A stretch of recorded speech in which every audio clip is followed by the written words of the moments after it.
Assalamualaikum warahmatullahi wabarakatuh. Perkenalkan, nama saya Dila Ceningsi, NPM 18650-027. Langsung saja di sini saya akan mereview materi tentang Project Cost Management. Selanjutnya, pentingnya manajemen biaya proyek.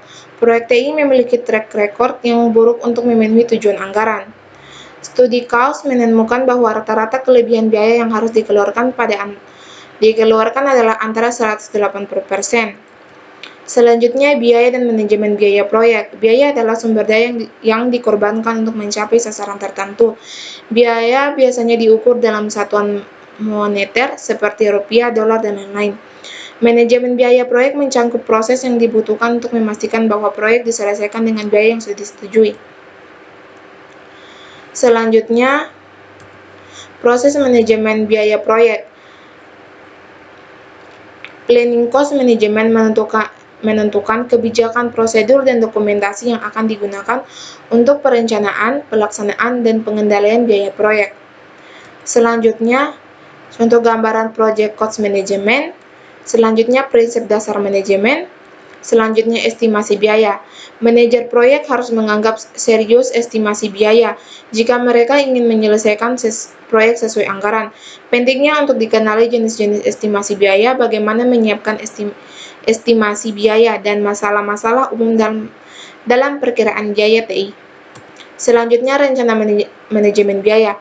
Rencana manajemen biaya adalah dokumen yang menggambarkan bagaimana organisasi akan mengelola ketidaksesuaian biaya pada proyek.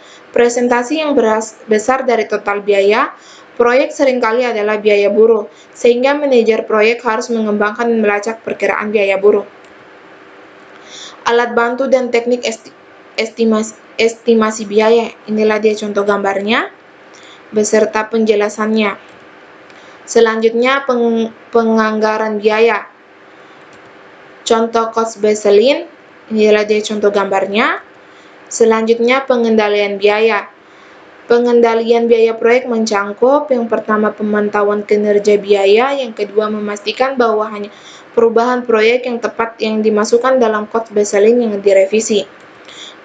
Selanjutnya, Earned Value Management atau singkatannya EFM. EFM adalah alat untuk mengukur kinerja proyek yang mengintegrasikan ruang lingkup, waktu, dan biaya. Istilah-istilah dalam EFM, yang pertama Planned Value, yang kedua Actual Cost, yang ketiga Earned Value.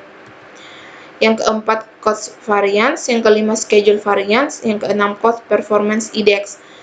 Selanjutnya, rumus-rumus Earned Value. Inilah dia contohnya. Contoh soalnya, penyelesaiannya. Itulah hasil review dari saya. Saya akhiri wabillahi taufiq walhidayah. Wassalamualaikum warahmatullahi wabarakatuh.